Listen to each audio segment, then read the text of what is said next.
কি হয়েছে ভালো করে বলো, বুঝতে পারছি। তুমি ছোট আছো তো, তুমি তো বড় হয়ে যাচ্ছ, বলো। বড় হতে চাও না?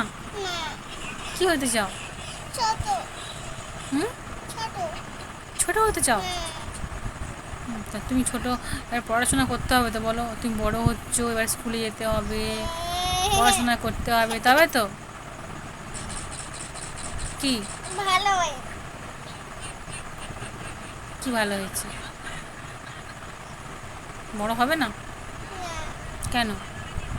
বড় হতে ভালো লাগে না বল তাই। কি? বড় হতে ভালো লাগে না তাই। বড় হতে ভালো লাগে না? ছোট হয়ে থাকবে? হ্যাঁ। কেন? ছোট বাচ্চাই থাকবে? হ্যাঁ। তুমি অনেক বড় হয়ে গেছো, এবার স্কুলে যেতে হবে তো। ওটা মুখে দেয় না।